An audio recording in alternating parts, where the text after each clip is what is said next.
Hello guys, this is Dad of Julaga TV and welcome back again to our Facebook page and YouTube channel.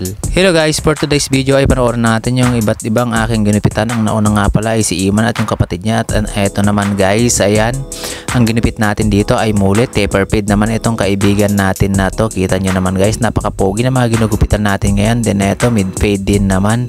Yan guys, ayan, kagagwapo talaga ng mga client natin. Then eto rin, Simon, ayan, ang gwapo rin guys. Ayan, kita nyo naman ang kikinis ng mga balat nila. Then happy birthday nga pala kay Erving. Ayan, yung mga katropa niya. May lakad sila kaya nagpagupit sila ngayon. Ayun, ito yung kasama niya po. Happy birthday Ervin. Ayan, maraming salamat sa laging pagpapagupit sa akin. And ayan, kita nyo naman yung mga tropa natin. And nagpa-semi-calvo na si Idol. Ayan, dito lang yan sa malapit sa atin. Bali walk-in nga pala yung mga yan guys. Ayan, kita nyo naman mga army cut lang yung mga ginupit natin ngayon. Kahit na maulan kaninang maga, parang ayaw ko pa nga pumasok kaninang umaga guys dahil maulan. Kita nyo naman anong araw ba ngayon, Webes guys, kaya lang ang ulan. Dumating naman yung mga customer natin guys, buti lang hindi ako nag-absent talaga. Buti na lang pumasok din ako. Ayan, kaya mga ganyan lang yung mga ginupit natin, mga army cut, kalbo, taper fade, mid fade, mga ganyan kung anong maigupit lang natin. Sabi nga nila barbers o straight cut, clean cut, mga ganyan lang guys. Kita nyo naman yung ginugupitan natin. Ayan guys, kita nyo naman hindi na ako tigapagpag dyan, pinapakita ko rin guys na pagpag pa rin guys. Ayan, and shout out nga pala sa mga katropa natin dyan, kay Roland Espanyola na laging nagko-comment, walang sawang panonood sa atin. Ayan, shout out sa inyo Idol Roland Espanyola.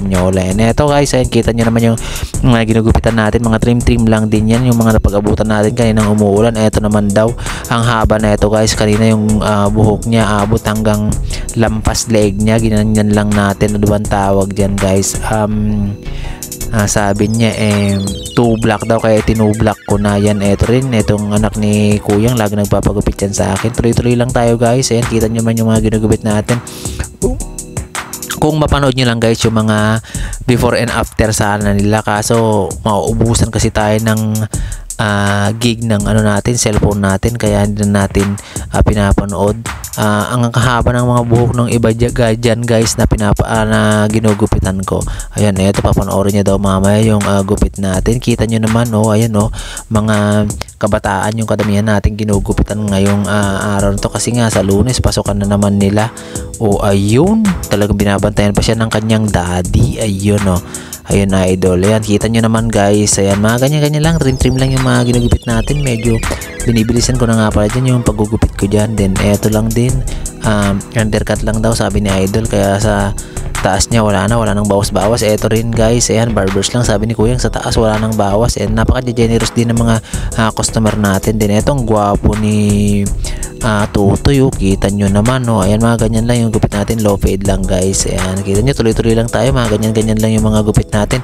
Ayan, maraming salamat guys, ayan, sa panonood nyo. Sana nag-enjoy kayo sa ating mga gupit. Thank you so much, God bless us all.